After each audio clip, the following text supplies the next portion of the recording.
प्रार्थना की और ईश्वर से याचना की, सर्वे भवन्तु सुखिनः, सर्वे सन्तु निरामयाः।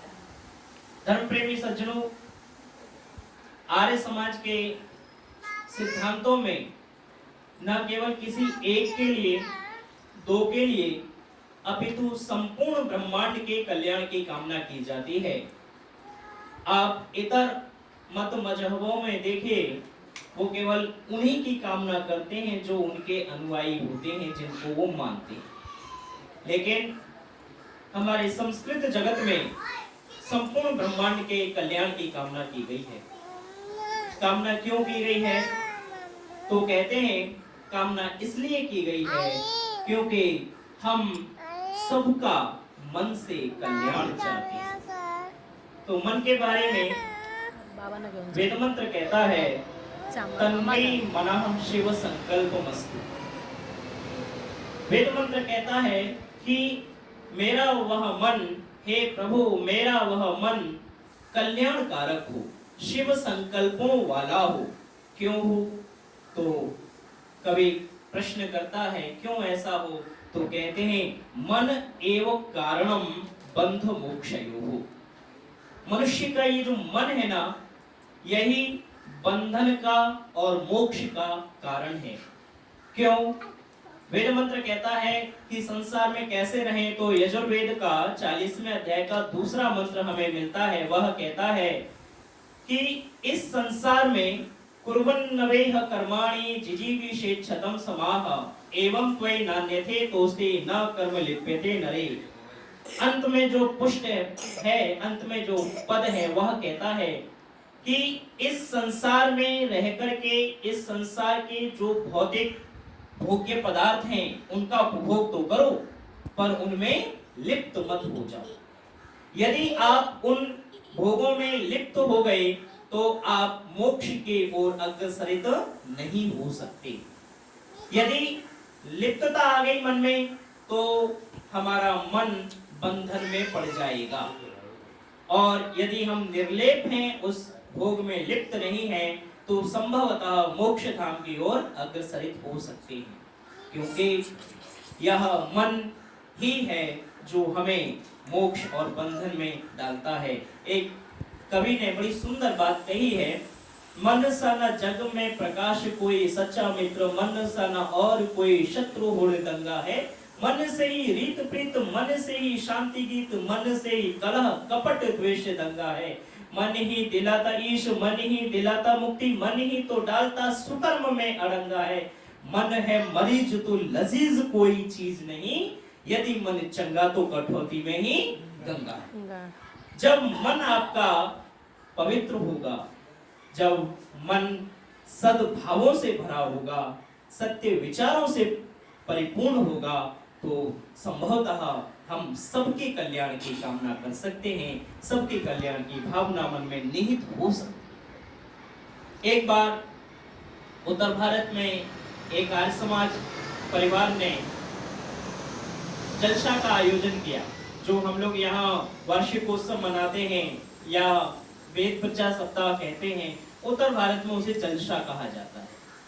तो जलसा का आयोजन किया गया, वैदिक विद्वान वहां पहुंच रहे थे, लेकिन एक विद्वान ने जाकर के देखा कि उस स्थान पर जहां कार्यक्रम होना है वहां पर कोई तैयारी नहीं है। आखिर कारण क्या है?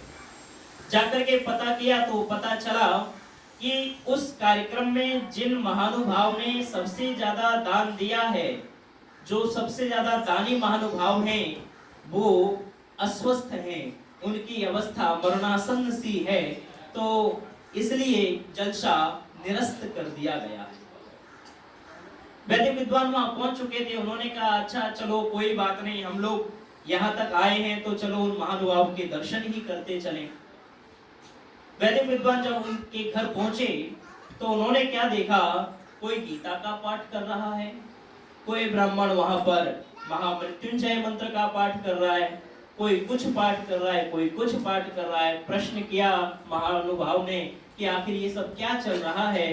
तो उनके पुत्र पौत्रों ने जवाब दिया कि हम सब ईश्वर से प्रार्थना कर रहे हैं कि इनकी जो आत्मा या इनका मन जो यहाँ फंसा हुआ है, इनकी आत्मा मोक्ष धाम को चली जाए, जल्दी से ये निधन को प्राप्त हो जाए, या ईश्वर को प्राप्त कर ले। कुछ समय के बाद में वहां पर एक चीज उनको पता चली कि उनके मुख से ना कुछ समय बाद, 4-5 मिनट बाद कुछ शब्द सुनाई देता था जो सुनने में बाबी शब्द लगता। तो उन्होंने कहा भाई ये क्या बोल रहे हैं। तो वहां पर एक जो गरुड़ पुराण का पाठ कर रहा था वो ब्राह्मण बोलता है, अरे ये ना अपनी भाभी को याद कर रहे हैं, इनकी भाभी हो तो इनके समकक्ष ले आए, उनको दर्शन करके ये शायद मोक्ष प्राप्त कर ले। आर्य समाज के विद्वान तार्किक होते हैं, वो बिना तर्क के कोई बात नहीं कहते। तो उन्होंने कहा भाई 90 वर्ष के ये स्वयं हैं, अब 90 वर्ष का जो व्यक्ति स्वयं हो तो उनकी भाभी मिलना तो असंभव सा है। उन्होंने कहा नहीं नहीं, ये भाभी याद नहीं कर रहे, मैं बताता हूँ ये क्या याद कर रहे हैं। उन्होंने कहा क्या? उन्होंने कहा इनके पुत्र पौत्रों को सबको बुला लीजिए। उनके 3 बच्चे थे, तीनों पुत्रों को बुलाया, उनसे पूछा अच्छा एक बात बताओ, कहीं आपने इनसे कुंजी तो नहीं ले ली है, चाबी का छल्ला तो नहीं ले लिया है? बड़े पुत्र ने कहा हाँ पंडित जी, हमने 2 दिन पहले ही पिताजी के पास जो सब घर का चाबी का जो छल्ला होता है, गुच्छा होता है, वो हमने इनसे ले लिया है। तो उन्होंने कहा अरे ये भाभी को नहीं, ये चाबी को याद कर रहे हैं, आप इनको चाबी थमा दीजिए, संभवतः प्राण इनके निकल जाए। धर्म प्रेमी सज्जनों, जैसे ही उनके हाथ में चाबी का छल्ला दिया गया, कुछ समय बाद उनके प्राण परलोक गमन कर गए। विचार कीजिएगा, जिसका मन 90 वर्ष की अवस्था में भी भौतिक चकाचौंध में, भौतिक ऐश्वर्यों में, भौतिक सुख साधनों में फंसा हुआ है, क्या ऐसा व्यक्ति मोक्ष को प्राप्त कर सकता है? तो कहा मोक्ष को प्राप्त कैसे किया जाए, मोक्ष को प्राप्त करने का साधन क्या है? तो कहा अयम यज्ञो भुवनस्य नाभि, ये यज्ञ ही है जो आपको संसार के जो भी चकाचौंध है उनसे बचा करके आपको मोक्ष धाम ले जा सकता है। क्योंकि संसार में धर्म प्रेमी सज्जनों 3 चीजें होती हैं, एक साधन होता है, एक साधक होता है और एक साध्य होता है। हम सभी लोग साधक हैं। संसार में साध्य और साधन बदलते रहते हैं, साधक एक ही रहता है। जैसे उदाहरण स्वरूप अभी मैं सब परिवार अनुशक्ति नगर से, बीआरसी कॉलोनी से मैं यहाँ आया, तो मेरे पहुंचने का जो साधन था वो बस, रिक्शा, ट्रेन इत्यादि वाहन हो सकता है। मेरा साध्य स्थान आर्य समाज घाटकोपर था। अब यहाँ से जब मैं वापस घर जाऊंगा तो मेरा साध्य भी बदल जाएगा, मेरा साधन भी बदल जाएगा। साधन बस, रिक्शा आदि हो जाएगा और मेरा साध्य मेरा घर हो जाएगा। लेकिन आध्यात्मिक जगत की अगर चर्चा करें तो आध्यात्मिक जगत में साधक मनुष्य है। यज्ञ के द्वारा, साधन के द्वारा उस साध्य परमात्मा को प्राप्त करने का, तो उस जगदीश्वर को, उस ईश्वर को प्राप्त करने का यदि कोई साधन है तो केवल यह यज्ञ है। क्योंकि यह यज्ञ ही संसार से आपको मुक्त करा के मोक्ष धाम को पहुंचा सकता है। एक आत्मा, एक उदाहरण स्वरूप है, एक आत्मा परमात्मा के दरबार में पहुंची। उस आत्मा ने अपने जीवन में कोई बुरा काम नहीं किया, हमेशा वो अच्छे काम ही करता रहा, लेकिन उसने किसी का भला नहीं किया। वो आत्मा जब परमात्मा के दरबार में पहुंचती है तो वहां परमात्मा की संगोष्ठी हो रही है, मीटिंग चल रही है।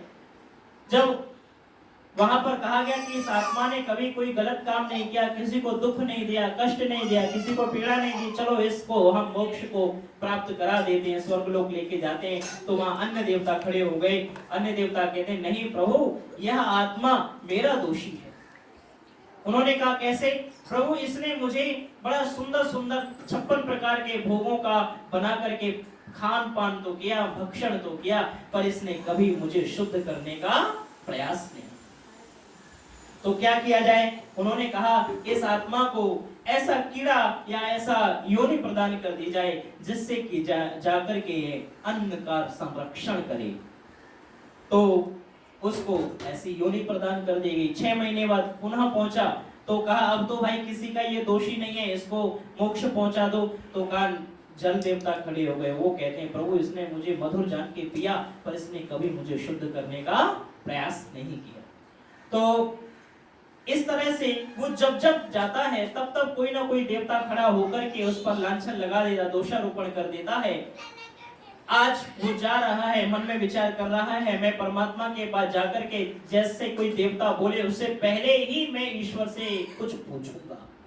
वो दरबार में पहुंचा और परमात्मा से प्रार्थना करता है कि हे प्रभु इससे पूर्व कोई देवता खड़ा होकर के मुझ पर दोषारोपण करे, हे जगदीश्वर मुझे कोई एक मार्ग बता दीजिए जिससे मैं सभी देवताओं के ऋणों से मुक्त हो जाऊं।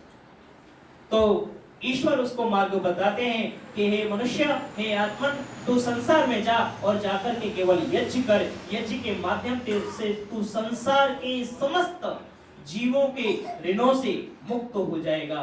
तो देवताओं के तो ऋणों की बात ही क्या। तो धर्म प्रेमी सज्जनों, ये काल्पनिक एक कथा है। इस कथा के माध्यम से हमें यह शिक्षा मिलती है कि हम यज्ञ करें, यज्ञ को अपने जीवन का आधार बनाएं, यज्ञ को अपने जीवन का एक अंग बनाएं, जिससे कि हमारा जीवन यज्ञमय बन जाए और हम सदा दूसरों का कल्याण करें। तभी जाकर के हमारा मन पवित्र होगा और हम मन से तभी प्रार्थना करेंगे ना, तन्मे मनः शिव संकल्पमस्तु। हे प्रभु मेरा मन शिव संकल्पों वाला हो और सबका कल्याण चाहे, सबका भला चाहे।